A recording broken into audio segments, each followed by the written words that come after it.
அந்த 20 லட்சம் ரூபா அவர் கொடுக்கறதா சொன்ன பணத்தை வேணும்னாக்கா அதான் அந்த இறந்ததை நினைச்சு நான் மகிழ்ச்சி அடைகிறேன்லாம் பேட்டி கொடுத்தா தான் கொடுப்போம்னு சொல்லி கட்டாயப்படுத்துறதாக ஒரு தகவல் இருக்கு.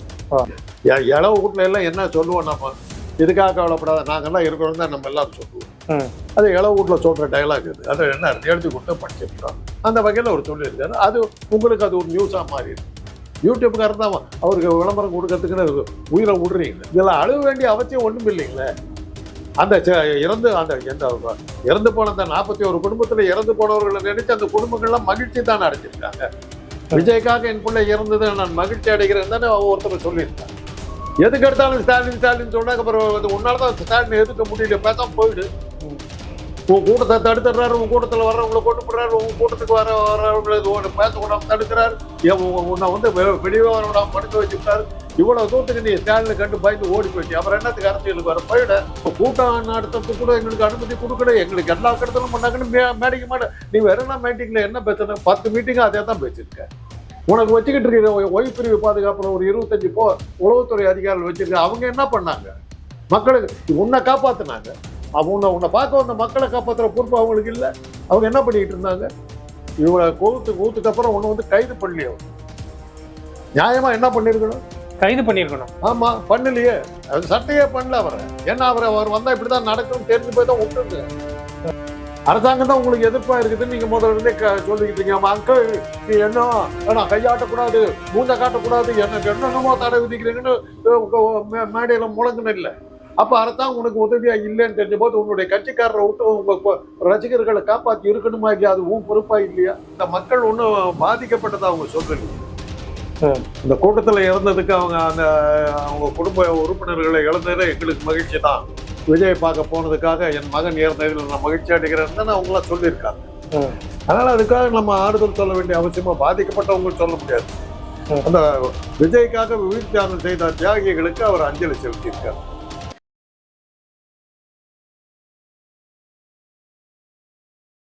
சார் வணக்கம் சார். வணக்கம் சார். கரூர் துயர சம்பவத்தில் இறந்தவர்களோட குடும்பத்தினரை இன்னைக்கு விஜய் மாமல்லபுரத்துக்கு அழைத்து நேரில் சந்தித்துள்ளார். இது பத்தின உங்களோட பார்வை? ஏதோ அவரால் நடந்த ஒரு சம்பவம், அதுக்கு அவர் பிராயச்சித்தம் பண்ணிக்கிட்டாருன்னு எடுத்துக்கலாம். இன்னொரு வகையில் பார்க்கும்போது அந்த மக்கள் ஒன்றும் பாதிக்கப்பட்டதை அவங்க சொல்லலையே. அந்த கூட்டத்தில் இறந்ததுக்கு அவங்க குடும்ப உறுப்பினர்களை இழந்ததில் எங்களுக்கு மகிழ்ச்சி தான். விஜய் பார்க்க போனதுக்காக என் மகன் இறந்ததில் நான் மகிழ்ச்சி அடைகிறேன்னு தானே அவங்களாம் சொல்லியிருக்காங்க. அதனால அதுக்காக நம்ம ஆறுதல் சொல்ல வேண்டிய அவசியமா பாதிக்கப்பட்டவங்க சொல்ல முடியாது. அந்த விஜய்க்காக உயிர் தியாகம் செய்த தியாகிகளுக்கு அவர் அஞ்சலி செலுத்தியிருக்காரு.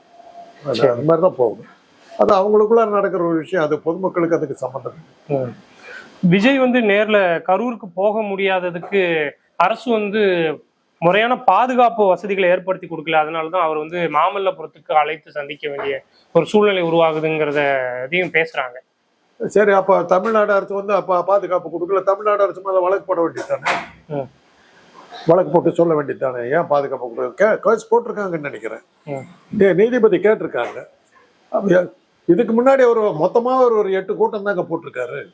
விக்கிரவாண்டியில கட்சி துவங்கினாரு.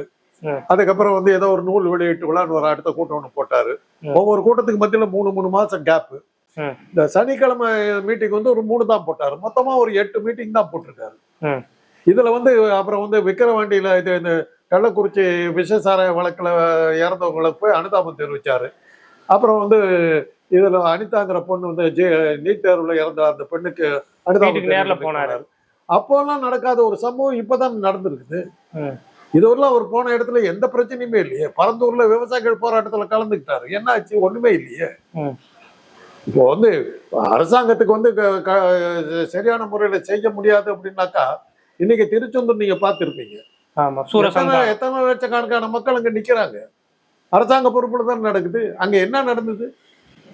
அது அப்படி இருக்கும்போது இவங்களுக்கு கொடுத்துருக்க முடியாதா?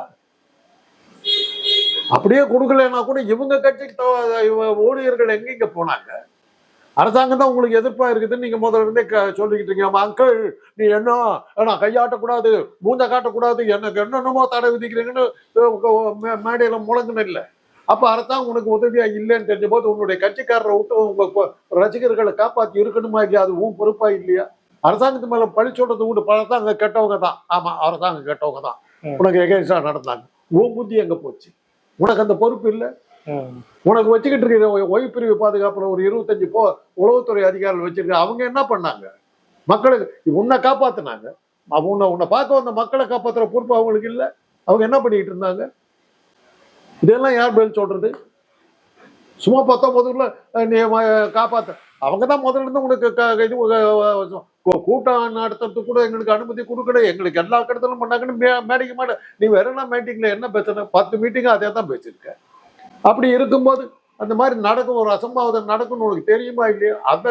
அந்த ஞானம் கூட இல்லாம நீ ஒரு கட்சி நடத்துனா என்ன பார்த்தோம்? பழனிசாமி நடத்துறாரு, அவரும் எதிர்கட்சி தான். திமுக தாக்கி தான் பேசுறாரு. அவர் உனக்கு 10 நாளைக்கு முன்னாடி நடத்துறாரு அந்த கூட்டம், உன்னதை விட பெரிய கூட்டம். என்னாச்சு? ஆர்கனைஸ்டு பார்ட்டி, ஒழுங்கான தொண்டர்கள், நிர்வாகிகள்லாம் இருந்து அந்த இடத்துல வந்து கூட்டத்தை கரெக்டா கட்டுப்படுத்தி வச்சு கரெக்டாக நடத்திட்டு போயிட்டாங்க. எத்தனையோ பொதுக்கூட்டங்கள் நடக்குதுங்க. என்ன நடந்தது? ரோட் ஷோ மற்ற கட்சி நடத்தலையா? இதே பழனிசாமி ரோட் ஷோ தான் நடத்தல. என்ன ஆகி போச்சு? அவங்களும் எதிர்கட்சி தானே. அண்ணாமலை நடத்தலையா ரோட் ஷோ? என்ன ஆகி போச்சு? வேன்ல வந்தார, ஊரா வந்தார, என்ன ஆகி போச்சு? அவங்களும் எதிர்கட்சி தானே. உனக்கு மாத்திரம் நடந்தது. உனக்கு நீ சொல்ற முதல்ல இருந்து குற்றம் சாட்டுற, எனக்கு ஆயிரக்கணக்கான தடைகளை விதிக்கிறாங்க. அப்படி இருக்கும்போது இதை எதிர்பார்த்து இருக்க வேணாமா? பிஎம்மாகணும், ஐக்கிய நாடுகள் சபைக்கு தலைவராகணுங்கிற ஆசையெல்லாம் வச்சுக்கிட்டு இருக்கிறீங்க. அதுக்கான தகுதியை வளர்த்துக்கிட்டியா நீ? நாடி நடத்திருக்குது, மூலம் வளரலையப்பா. அதான சொல்ல வேண்டியிருக்குது. இதை கூட எதிர்பார்க்காத நீ ஒரு அரசியல் தலைவனா? உங்ககிட்ட நாட்டை கொடுத்தா என்ன வருது? இவ்வளவுதான். பொதுமக்கள் பார்வை இப்படித்தான் இருக்கு. உனக்கு பாதுகாப்பா வந்திருந்த அந்த ஓய்பிரிவு அதிகாரிகள், உளவுத்துறை அதிகாரிகள் என்ன பண்ணாங்க? உனக்கு ஒரு 2 அதிகாரிகளை வச்சு அனுப்பிச்சிட்டு இருக்கலாம். மற்ற அதிகாரிகள் இறங்கி போய் கூட்டத்தை பார்த்துருக்கணும் இல்லை? ஏன் பார்க்கல? அமித்ஷா தான் பதில் சொல்லணும். அமித்ஷாவை பதில் சொல்லுமா? ஆமா, அந்த உளவுத்துறை அதிகாரிகளை போட்டது ஒன்றிய அரசு தானே போட்டுச்சு. உள்துறை அமைச்சர் தானே அதுக்கு பொறுப்பெடுக்கணும். அவங்க முன்னிலையில் தான் இவ்வளவு நடந்தது. அதுக்கு யார் பதில் சொல்றது? யாராவது கேட்டீங்களா இன்னைக்கு வரணும்? அந்த அதிகாரிகள் சொன்னாங்களே சார், விஜய் தான் அதை பொருட்படுத்தலைங்கிற பேச்சும் அதை வந்து அந்த அதிகாரிகள் சொல்லணும். அப்ப அவங்க பொருட்படுத்தலைன்னாக்கா அவர் பொருட்படுத்தலன்னு விட்டுருவீங்களா நீங்க மக்களை? இல்ல, மைக்ல அவர் பேசிட்டு இருக்கிறப்ப க்ரௌட் பஸ்ட் ஆகியா சார், 5 நிமிஷத்துல இதை முடிக்கணும் அப்படிங்கறத அவர் சொல்றது ரெக்கார்ட் ஆயிருக்கு, தெளிவா ரெக்கார்ட் ஆயிருக்கு. இருக்கட்டுங்க, அதை சொல்லிட்டா போச்சா? கூட்டம் பெருசா இருக்கு. அதுக்கப்புறம் இவங்க இறங்கி போய் அங்க கூட்டத்தை கண்ட்ரோல் பண்ண வேணாம், மொபிலைஸ் பண்ண வேணாம். கண்ட்ரோல் இல்லைங்கிறது தெரிஞ்சு 5 மினிட்ல முடின்னு சொல்ற தெரிஞ்சது இல்லை. உடனே அங்க ஒரு பயங்கரமான ஒரு கலவரம், இந்த சம்பவம் நிகழ போகுதுன்றது கூட அனுமானிக்க தெரியாத ஒரு ஆளுக்கு வந்து உளவுத்துறை அதிகாரிகளா? என்ன லட்சணத்துல இருக்குது? இப்படி இருந்ததுன்னா அப்புறம் நாளைக்கு வெளிநாட்டு இது படையெடுப்பு வந்தா இவங்களை நம்பிட்டு இருந்தா நம்ம என்ன ஆகுது? இதான் லட்சணமா? இப்ப இதுல வந்து ஒரு கரூர்ல வச்சு மக்களை சந்திக்கிறதுக்கு ஏற்பாடு செய்யப்பட்டது. அங்க வந்து திருமண மண்டபம் யாருமே கொடுக்கறதுக்கு முன் வரவில்லை அப்படிங்கிறதையும் சொல்றாங்க. அதுக்கு பின்னாடி சில நெருக்கடிகள் இருந்தது. அதனாலதான் திருமண மண்டபங்கள் யாருமே விஜய்க்கு தர தயாரா இல்லை. ஆக இந்தியாவில் வந்து விஜயை கண்டு அப்படியே உலகமே பயந்துக்கிட்டு நடக்குது. அவ்வளவு பெரிய பயங்கரவாதி ஆகிட்டான்னு தெரியும்.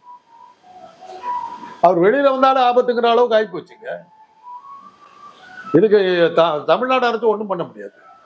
எதுக்கு எடுத்தாலும் ஸ்டாலின் ஸ்டாலின் சொன்னாங்க. அப்புறம் உன்னாலதான் ஸ்டாலின் எதுக்க முடியல, பேசாம போயிடு. உன் கூட்டத்தை தடுத்துறாரு, உன் கூட்டத்துல வர்றவங்களை கொண்டு போடுறாரு, உங்க கூட்டத்துக்கு வர்றவங்களை பேசக்கூடாம தடுக்கிறாரு, உன்னை வந்து வெளியே வர விடாம படுக்க வச்சு விட்டாரு. இவ்வளவு தூரத்துக்கு நீ ஸ்டாலினை கண்டு பயந்து ஓடி போயிட்டு அப்புறம் என்னத்துக்கு அரசியலுக்கு வர? போயிட. ஸ்டாலின் சூப்பர் பவர்னு காட்டி விட்டாருல, போயிடு. அவ்வளவுதான். உன்னால கையால் ஆகலையே, செத்து போயிட்டு உட்காந்துக்கிட்டு. இப்ப யார் காசு போச்சு? உன் காசு தான் போச்சு. 8 கோடி ரூபாய்க்கு மேல கொடுத்துருக்க. ஆக உன்னால ஒன்றும் பண்ண முடியல. ஸ்டாலின் ஒன்றும் பண்ண முடியலையே. அவர் உன்னை சட்டம் பண்ண மாதிரி கூட தெரியல. இவ்வளவு கதை பேசிக்கிட்டு ஸ்டாலினை பத்தி ஆங்கிள்னு இவ்வளவு கூத்துக்கு அப்புறம் ஒண்ணு வந்து கைது பண்ணலையே. நியாயமா என்ன பண்ணிருக்கணும்? கைது பண்ணிருக்கணும். ஆமா, பண்ணலையே. அது சட்டையே பண்ணல அவரை. ஏன்னா அவர் வந்தா இப்படிதான் நடக்கும் தெரிஞ்சு போய் தான் விட்டுருங்க. இவர் கட்சிக்காரர்கள் என்னங்க பண்ணாங்க? அந்த புஷி ஆனந்து ஓடி போயிட்டாருங்க. ஆதவர்ஜன் ஓடி போயிட்டான். அந்த இன்னொருத்தர் நிர்மல்குமார் ஓடி போயிட்டாங்க. எல்லாம் தலைமறை ஆயிட்டாங்க. அப்புறம் வந்து ஸ்டாலினால தான் நடந்துங்கன்னா என்ன அர்த்தம்? நீதான் முதல்ல இருந்தே சொல்லிட்டு இருக்கேன், திமுக அரசு வந்து எங்களுக்கு விரோதமா செயல்படுது. அப்படி இருக்கும்போது இந்த மாதிரி சம்பவங்கள் நடக்குங்கிறத எதிர்பார்த்திருக்க வேணாமா? நீ முதலமைச்சர் ஆகிறதுக்கு ஆசைப்படுற உனக்கு அந்த அறிவு இல்லையா? ஆக அறிவு இல்லை, உனக்கு முதிர்ச்சி இல்லை, தெரியல. அந்த அறிவே இல்லைங்கிறது இது தெளிவா தெரிஞ்சு போச்சு. அரசியல் கட்சி நடத்துறதுக்கு யோகியதை இல்லை உனக்குன்றது புரிஞ்சு போச்சு. இதுக்கு அடுத்தவங்களை கையை காட்டி பிரயோஜனம். உன்னை காப்பாற்றணும் யூடியூப்ல அவங்க கிட்ட வச்சு அவங்கள வச்சு ஏதோ பொழைச்சிக்க, அவ்வளவுதான் சொல்லணும். நெல்லையில படுகொலை செய்யப்பட்ட கவினோட பெற்றோரை கூட முதலமைச்சர் தலைமைச் செயலகத்துல நேர்ல தான் அழைச்சு சந்திச்சு வருத்தம் தெரிவிச்சாரு. அதனால விஜய் இந்த மாதிரி பண்றதுல என்ன தவறுங்கிறத தாவேக்காவினர் கேக்குறாங்க. இருக்கட்டுமே, அது ஒருத்தருக்கு நடக்கிறதுக்கு 40 பேர் நடக்கிறதுக்கு வித்தியாசம் இருக்குது. இவர் ஏன் போகல? இவர் தன்னுடைய வீட்டுல கூப்பிட்டு காட்டி பேச்சு இருக்கலாம்ல. இவர் ஏன் போகல? இவர் என்னத்துக்கு? அப்பா உடனே பனையூர்ல கூட இருக்கலையே, இவர் வேற வீட்டுக்கு போயிட்டார்ல, பட்டினப்பாக்கம். அதுக்கப்புறம் தான் அது தெரியுது. அவர் அந்த வீட்டுல கூட இருக்காம ஓடி போயிட்டார்ல. எங்கேயோ ஒரு சம்பவம் யாரோ பண்ணதுக்கு, ஒரு கொலைக்கு வந்து முதலமைச்சர் வந்து கூப்பிட்டு வந்து இது பண்ணி ஏற்பாடு வரவழைச்சு கூப்பிட்டு வரதுக்கு ஏற்பாடு பண்ணி பண்றாரு. அதுக்கு முதலமைச்சருக்கு சம்பந்தமே இல்லையே. முதலமைச்சர் இருக்கிற முறையில் அவர் வந்து பாதுகாப்பு கொடுக்க வேண்டியது நம்மளுடைய பொறுப்பு. அந்த கடமையை அவர் நிறைவேற்றிருக்கிறாரு. நீயும் முதலமைச்சர் ஒண்ணா? அந்த இடத்துல 4 லட்சம் பேர் கூடியிருக்காங்க. முப்பெரும் விழா கரூர்ல செந்தில் பாலாஜி நடத்தினார். ஒரு சின்ன சம்பவம் நடக்கல. பழனிசாமி 10 நாளைக்கு முன்னாடி வர்றாரு. அவரும் எதிர்கட்சி தானே, அதுவாது ஆளுங்கட்சி. எதிர்கட்சிக்காரர் தானே. அந்த கூட்டத்தில் ஒன்றும் கலவரம் நடக்கலையே. அந்த கூட்டத்தில் ஒருத்தர் சாகலையே. அந்த கூட்டத்தில் யாரும் தண்ணி இல்லாம தண்ணி குடிக்கிறது கூட தண்ணி இல்லாம மயக்க மட்டும் விடுவலையே. சார், இது ஒரு வயது குழந்தை தானே சார் இந்த கட்சியை? இந்த கட்சியை ஒரு வயது குழந்தை தானே இந்த தாவேக்காவே? அந்த ஒரு வயது குழந்தை எந்த அளவுக்கு போகணுமோ அந்த அளவுக்கு போயிருக்கணும். அந்த அளவுக்கு போகாம 100 வயசு கிழமை மாதிரி ஆட்டம் போட்டா இப்படித்தான் ஆகும். முதிர்ச்சி இல்லை. அதான் நான் ஒத்துக்கிறேன், நீங்க சொன்னது ரைட்டு. ஒரு வயசு குழந்தை இன்னும் முதிர்ச்சியே வரல, தவளை கூட ஆரம்பிக்கல. அதுக்குள்ள ரன்னிங் ரேஸோட பார்த்தா இப்படித்தான். விஜய் வந்து இந்த கரூர் சம்பவத்துக்காக எந்த விதமான வருத்தமும் கவலையும் படல அப்படிங்கிறத எல்லாரும் பேசினாங்க.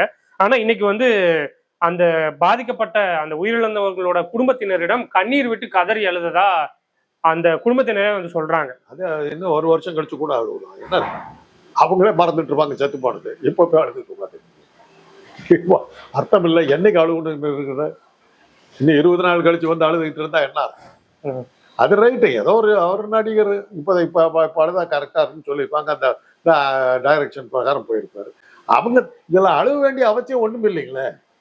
அந்த இறந்து போன அந்த 41 குடும்பத்துல இறந்து போனவர்களை நினைச்சு அந்த குடும்பங்கள்லாம் மகிழ்ச்சி தானே அடைஞ்சிருக்காங்க.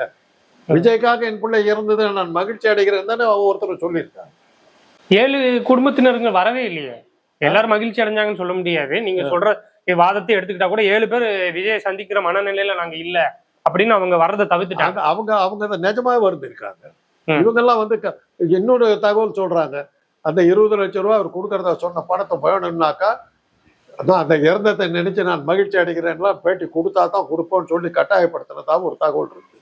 அதுக்கு விஜய் தான் பதில் சொல்லுவோம். இல்லாட்டி காசு கொடுக்க முடியாதுன்னு சொல்லிட்டாங்க அப்படின்றதுதான். இறந்ததுக்கு நாங்கள் மகிழ்ச்சி அடைகிறோம்னு அவங்க சொன்னதுக்கு காரணம் தான் அப்படின்றது இன்னொரு தகவல். அதுக்கு விஜய் தான் விளக்கம் கொடுக்கணும்.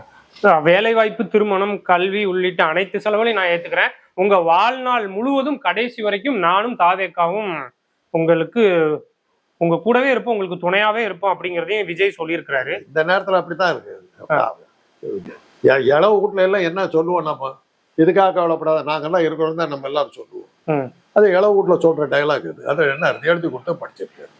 இளவு வீட்டுல போய் வேற என்ன சொல்லுவோம், இனிமே நீ சோத்துக்கு என்ன பண்ணுவேன்னா கேட்போம். அந்த நேரத்துல ஆறுதலா சொல்லணும், பயப்படாத நாங்கெல்லாம் இருக்கிறோம் தைரியமா. வழக்கமா நம்ம சொல்ல மாட்டோம். ஒரு வீட்டுல ஒருத்தர் இறந்து போயிட்டாங்க, தைரியமா பயப்படாத அப்படின்னு சொல்லி நம்ம சொல்றது வழக்கம்.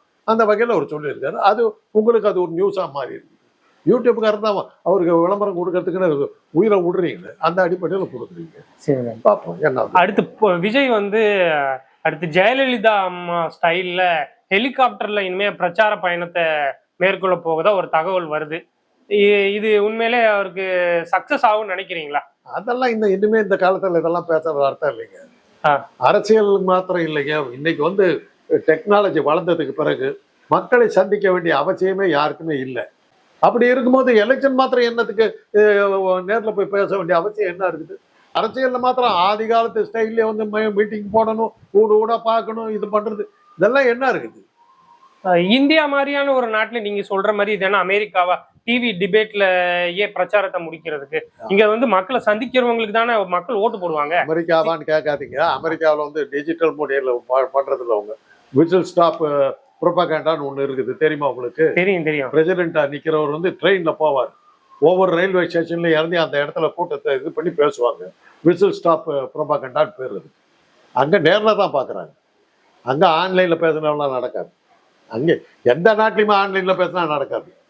கம்யூனிஸ்ட் நாடு சர்வாதிகாரிகள் இருக்கிற ஊர்களில் தான் அது நடக்கும். அதனால நான் சொல்றது வந்து எதிர்காலத்துல என்ன ஆகும்னு சொன்ன ஒளி இப்போதைக்கு நான் சொல்லலை.